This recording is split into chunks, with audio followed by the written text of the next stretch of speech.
목사님, 예수님을 구주로 믿는 성도가 자신의 구원을 확신할 수 있는 두 번째 비결을 알려주시기 바랍니다. 예수님을 구주로 믿는 성도가 자신의 구원을 확신할 수 있는 두 번째 비결을 알려드리기 전에 지난 시간에 말씀드린 내용부터 상기하는 것이 좋겠습니다.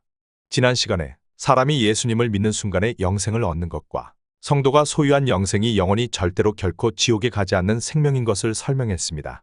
따라서 진정으로 예수님을 구주로 믿은 성도는 누구나 다 반드시 천국에 갑니다. 이것을 깨달은 것을 일컬어서 구원의 확신이라 합니다. 하나님은 모든 성도에게 구원의 확신을 주기 위해 사도들과 선지자들을 통해 성경을 기록하셨습니다.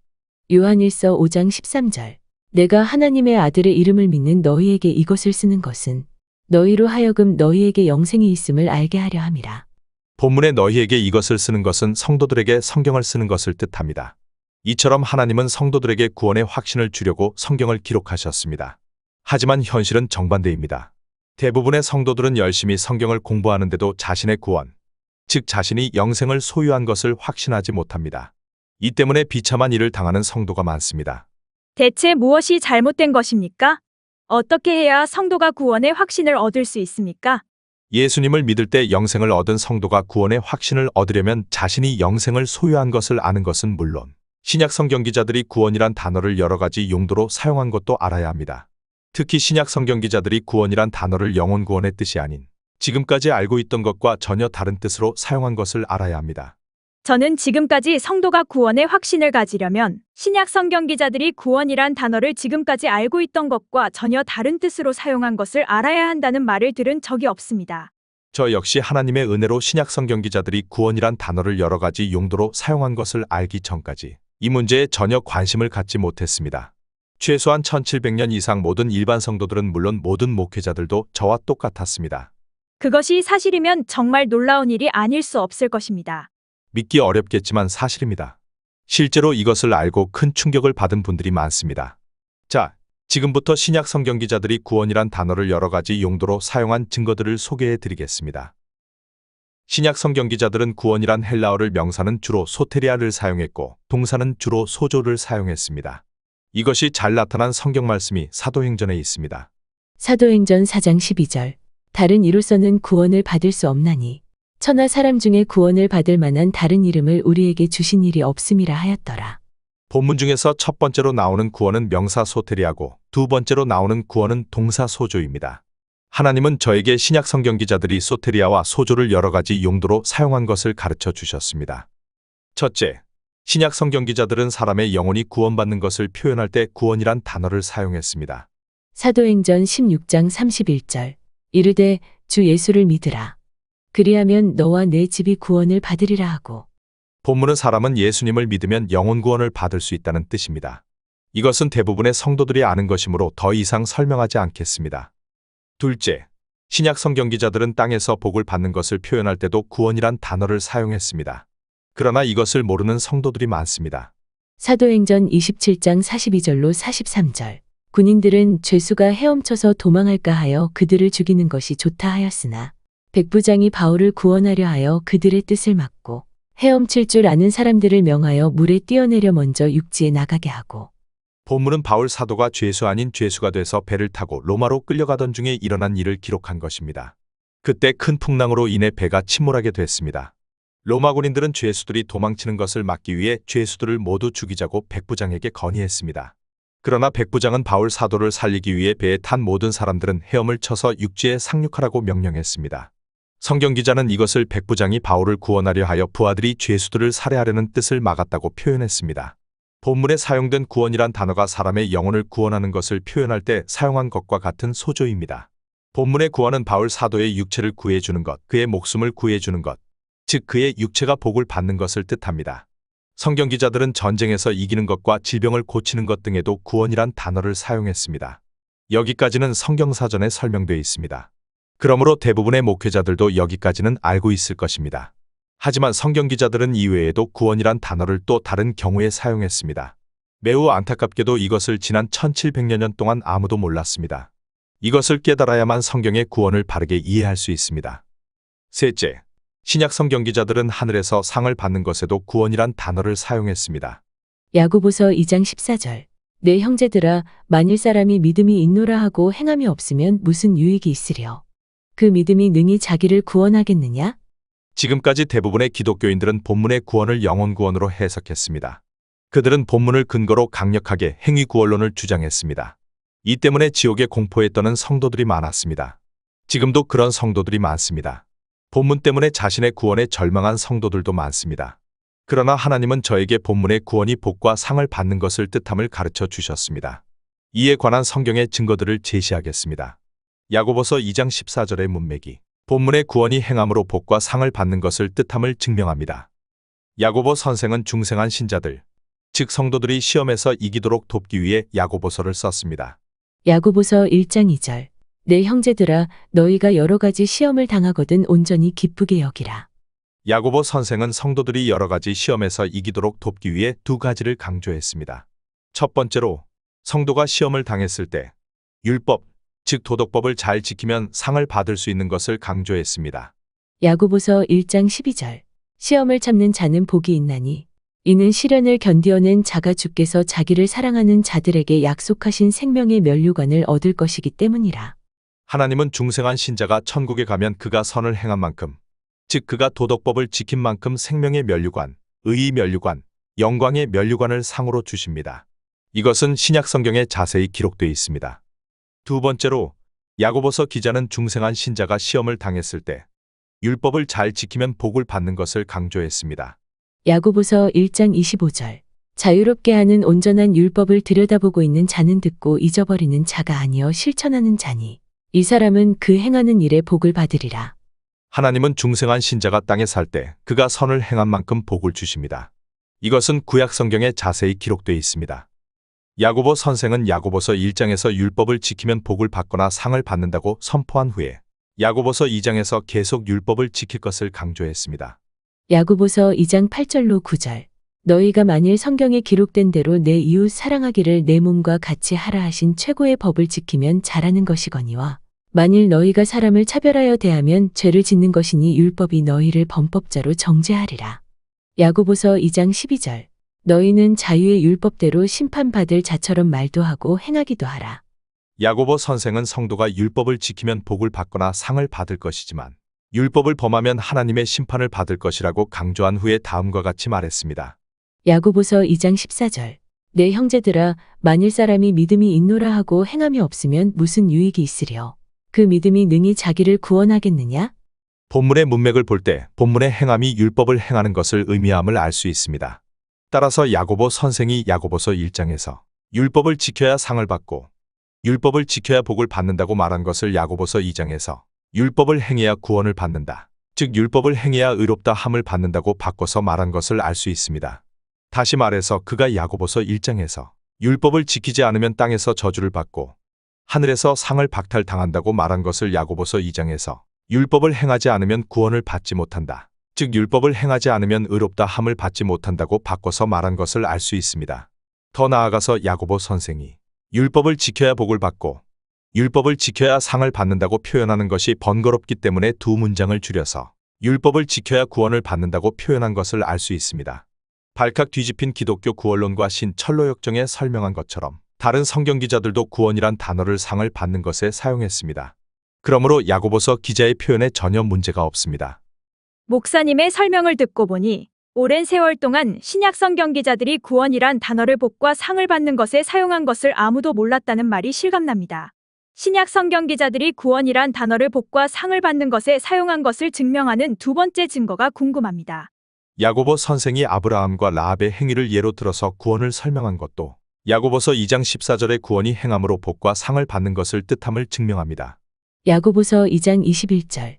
우리 조상 아브라함이 그 아들 이삭을 제단에 바칠 때에 행함으로 의롭다 하심을 받은 것이 아니냐? 야고보 선생은 아브라함이 하나님께 이삭을 바친 사건을 근거로 중생한 신자는 행함이 있는 믿음으로 의롭다 함을 받는다고 선언했습니다. 이 말의 절반의 뜻이 창세기에 기록되어 있습니다. 창세기 22장 16절로 18절. 이르시되 여호와께서 이르시기를 내가 나를 가리켜 맹세하노니 내가 이같이 행하여 내 아들 내 독자도 아끼지 아니하였은즉 내가 내게 큰 복을 주고 내 씨가 크게 번성하여 하늘의 별과 같고 바닷가의 모래와 같게 하리니 내 씨가 그 대적의 성문을 차지하리라. 또 내 시로 말미암아 천하 만민이 복을 받으리니 이는 내가 나의 말을 준행하였음이니라 하셨다 하니라. 아브라함이 하나님께 아들을 바쳐서 영혼 구원을 받았습니까? 전혀 아닙니다. 그는 하나님께 아들을 바쳐서 큰 복을 받았습니다. 그는 자손의 번성과 승승장구의 복을 받았습니다. 그 무엇보다도 그의 후손을 통해 예수님이 오시게 되는 매우 큰 복을 받았습니다. 아브라함이 하나님께 이삭을 바쳐서 땅의 복만 받았습니까? 아닙니다. 하늘의 상도 많이 받았습니다. 예수님은 아브라함이 천국에서 요직에 기용된 것과 큰 영광을 누리고 있는 것을 가르쳐 주셨습니다. 누가복음 16장 22절. 이에 그 거지가 죽어 천사들에게 받들려 아브라함의 품에 들어가고 부자도 죽어 장사되매. 야고보 선생은 아브라함이 행함으로 복과 상을 받은 것을 예로 든 후에 라합이 행함으로 복과 상을 받은 것을 예로 들었습니다. 야고보서 2장 25절. 또 이와 같이 기생 라합이 사자들을 접대하여 다른 길로 나가게 할 때에 행함으로 의롭다 하심을 받은 것이 아니냐? 라합이 자신과 가족들의 목숨을 걸고 이스라엘의 정탐꾼들을 숨겨줘서 큰 복을 받은 것은 여호수아서와 룻기에 기록되어 있습니다. 그녀는 그 일을 해서 자신과 가족의 목숨을 구하는 복과 유다 지파의 살몬과 결혼하여 보아스를 낳는 복과 다윗왕의 고조할머니가 되는 복을 받았습니다. 라합이 목숨을 걸고 이스라엘의 정탐꾼을 숨겨줘서 큰 복만 받았겠습니까? 히브리서 11장을 보면 그녀 역시 아브라함처럼 큰 상도 받은 것을 알 수 있습니다. 이 때문에 야고보 선생이 라합을 예로 들어서 행함으로 큰 복과 큰 상을 받는 것을 가르친 것입니다. 그러나 불행하게도 오랜 세월 동안 대부분의 기독교인들은 아브라함과 라합이 행함으로 복과 상을 받은 것을 그들이 행함으로 영혼 구원을 받은 것으로 착각했습니다. 이 때문에 행위구원론이 더욱 기승을 부렸습니다. 지금까지 들은 것으로도 신약 성경 기자들이 구원이란 단어를 복과 상을 받는 것에 사용한 것을 깨달을 수 있습니다. 이런 증거들 외에 또 다른 증거가 있습니까? 지금까지 제시한 것보다 더욱 확실한 증거가 있습니다. 히브리서 11장은 야고보서 2장 14절의 구원이 행함으로 복과 상을 받는 것을 뜻함을 더욱 분명하게 증명합니다. 히브리서 11장 6절. 믿음이 없이는 하나님을 기쁘시게 하지 못하나니 하나님께 나아가는 자는 반드시 그가 계신 것과 또한 그가 자기를 찾는 자들에게 상 주시는 이심을 믿어야 할지니라. 본문에서 보는 것처럼 히브리서 기자는 하나님께 나아가는 자는 반드시 하나님이 상을 주시는 분이신 것을 믿어야 한다고 선언했습니다. 이 말씀은 중생한 신자는 하나님께 충성한 사람에게 하나님이 반드시 상을 주시는 것을 믿어야 한다는 뜻입니다. 히브리서 기자는 구약시대에 하나님께 크게 충성하여 큰 상을 받은 사람들을 아벨부터 시작해서 노아, 아브라함 등등을 예로 들었습니다. 구약시대에 하나님께 크게 충성하여 큰 상을 받은 모세를 보겠습니다. 히브리서 11장 24절로 26절. 믿음으로 모세는 장성하여 바로의 공주의 아들이라 칭함 받기를 거절하고 도리어 하나님의 백성과 함께 고난 받기를 잠시 죄악의 낙을 누리는 것보다 더 좋아하고 그리스도를 위하여 받는 수모를 애굽의 모든 보화보다 더 큰 재물로 여겼으니 이는 상 주심을 바라봄이라. 모세는 하나님이 상을 주실 것을 바라보았기에 그처럼 큰 고난을 감수하며 충성스럽게 하나님을 섬길 수 있었습니다. 이 때문에 히브리서 기자가 히브리서를 받은 사람들에게 너희도 모세처럼 하나님께 크게 충성해서 큰 상을 받으라고 말한 것입니다. 믿음의 위인들이 장차 받을 큰 상을 바라보며 하나님께 크게 충성한 일을 소개하던 히브리서 기자는 다음과 같이 말했습니다. 히브리서 11장 17절. 아브라함은 시험을 받을 때에 믿음으로 이삭을 드렸으니 그는 약속들을 받은 자로 돼 그 외아들을 드렸느니라.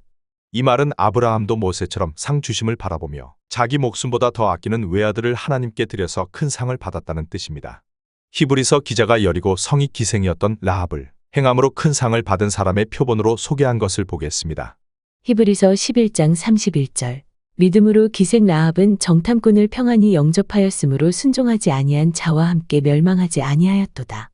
이처럼 히브리서 기자와 야고보서 기자가 똑같이 아브라함과 라합의 행함이 있는 믿음을 예로 들어서 행함이 있는 믿음으로 복과 상을 받는다고 선언했습니다. 다만 히브리서 기자가 행함이 있는 믿음으로 복과 상을 받는다고 표현한 것을 야고보서 기자가 행함이 있는 믿음으로 구원을 받는다, 행함이 있는 믿음으로 의롭다 함을 받는다고 표현한 것이 다를 뿐입니다. 오랜 세월 동안 이것을 깨닫지 못해서 야고보서를 근거로 비성경적인 행위구원론을 주장한 것입니다. 설명을 들을수록 더욱 놀랍습니다. 신약 성경 기자들이 구원이란 단어를 복과 상을 받는 것에 사용한 또 다른 증거가 있습니까? 또 다른 증거가 있습니다. 신약 성경 기자들이 구원이란 단어를 복과 상을 받는 것에 사용한 마지막 증거를 제시하겠습니다. 아브라함과 라합이 영혼 구원을 받은 때도 야고보서 2장 14절의 구원이 행함으로 복과 상을 받는 것을 뜻함을 증명합니다. 먼저 아브라함이 행함이 없는 믿음으로 영혼 구원을 받은 때를 상징적으로 보여주는 사건을 기록한 창세기부터 보겠습니다. 창세기 15장 3절로 6절. 아브람이 또 이르되 주께서 내게 씨를 주지 아니하셨으니 내 집에서 길린 자가 내 상속자가 될 것이니이다. 여호와의 말씀이 그에게 임하여 이르시되 그 사람이 내 상속자가 아니라 내 몸에서 날 자가 내 상속자가 되리라 하시고 그를 이끌고 밖으로 나가 이르시되 하늘을 우러러 무뼈를 셀 수 있나 보라. 또 그에게 이르시되 내 자손이 이와 같으리라. 아브람이 여호와를 믿으니 여호와께서 이를 그의 의로 여기시고. 본문은 아브라함이 이삭을 낳기 전에 하나님을 믿어서 의롭게 된 것, 즉 그가 이삭을 낳기 전에 행함이 없는 믿음으로 영혼 구원을 받은 것을 기록한 것입니다. 거의 틀림없이 아브라함은 그 이전에 갈대아 우르에 있을 때 행함이 없는 믿음으로 영혼 구원을 받았을 것입니다. 바울 사도는 아브라함이 이삭을 낳기 전에 행함이 없는 믿음으로 영혼 구원을 받은 것을 다음과 같이 설명했습니다. 로마서 4장 2절로 3절. 만일 아브라함이 행위로서 의롭다 하심을 받았으면 자랑할 것이 있으려니와 하나님 앞에서는 없느니라. 성경이 무엇을 말하느냐? 아브라함이 하나님을 믿음에 그것이 그에게 의로 여겨진 바 되었느니라. 이처럼 구약 성경과 신약 성경이 동일하게 아브라함이 행함이 없는 믿음으로 영혼 구원을 받은 것과 그가 행함이 있는 믿음으로 복과 상을 받은 것을 구분하여 가르칩니다. 라합은 언제, 어떻게 영혼 구원을 받았을까요? 여호수아서 기자는 라합이 영혼 구원을 받은 때와 그녀가 영혼 구원을 받은 방법을 다음과 같이 증언했습니다. 여호수아 2장 11절. 우리가 듣자 곧 마음이 녹았고 너희로 말미암아 사람이 정신을 잃었나니 너희의 하나님 여호와는 위로는 하늘에서도 아래로는 땅에서도 하나님이시니라. 이스라엘 백성들이 요단강을 건너기 전에 라합은 이스라엘의 하나님을 천지를 주관하시는 하나님으로 믿어서 영혼 구원을 받았습니다. 이때 라합의 믿음은 행함이 없는 믿음이었습니다. 이처럼 라합도 행함이 없는 믿음으로 영생을 얻었습니다. 이와 달리 행함이 없는 믿음으로는 절대로 복과 상을 받을 수 없습니다. 이 때문에 야고보 선생이 행함이 없는 믿음은 죽은 믿음이라고 기록한 것입니다. 행함이 없는 믿음으로는 오직 영혼 구원을 받을 수 있을 뿐입니다. 아브라함은 행함이 없는 믿음으로 영생을 얻은 후에 자신의 목숨보다 더 아까운 이삭을 하나님께 바치는 큰 믿음을 보여서 큰 복과 큰 상을 받았습니다. 라합은 행함이 없는 믿음으로 영생을 얻은 후에 자신과 가족의 목숨을 걸고 이스라엘의 정탐꾼들을 숨겨주어서 큰 복과 큰 상을 받았습니다. 이것이 야고보 선생이 말한 행함으로 구원을 얻는 것입니다. 불행하게도 오랜 세월 동안 이것을 깨닫지 못해서 야고보서를 근거로 행위 구원론이 기승을 부린 것이고 수많은 성도들이 자신의 구원을 확신하지 못한 것입니다. 구원이란 단어의 용도를 구분하는 방법은 간단합니다. 100% 하나님의 은혜로 주시는 구원은 영의 구원을 뜻합니다. 사람의 노력하는 데 따라서 하나님이 주시는 구원은 복이나 상을 뜻합니다. 만일 야고보서 2장 14절이 행위 구원을 가르치는 것이면 야고보서는 성경이 아닙니다. 정말 그렇다면 즉시 야고보서를 성경에서 삭제해야 합니다. 진짜로 그렇게 하면 기독교가 뿌리채 흔들리게 됩니다. 이런데도 야고보서 2장 14절의 구원을 영혼 구원으로 해석할 것입니까? 다음 시간에는 성도가 구원의 확신을 얻는 세 번째 비결을 소개해 드리겠습니다. 한 가지를 꼭 부탁드리고 싶습니다. 그것은 구원의 확신을 얻는 비결 강의를 반드시 1강부터 차례대로 들으시라는 부탁입니다. 그렇게 들어야만 성경이 가르치는 구원을 정확하고 쉽게 깨달을 수 있기 때문입니다. 성경이 가르치는 구원을 더욱 쉽고 재미있게 배우시려는 분들에게 발칵 뒤집힌 기독교 구원론을 소설로 쓴 책 신철로 역정을 추천합니다. 구원의 확신이 없어서 고통을 받는 분들에게 발칵 뒤집힌 기독교 구원론과 신철로 역정을 선물하시면 가장 좋은 선물이 될 것입니다. 행위 구원론에 세뇌된 분들은 발칵 뒤집힌 기독교 구원론을 반복해서 읽어야 구원의 확신이 흔들리지 않을 것입니다. 구독, 좋아요, 공유는 방송을 하는데 큰 힘이 됩니다. 시청해주셔서 감사드립니다.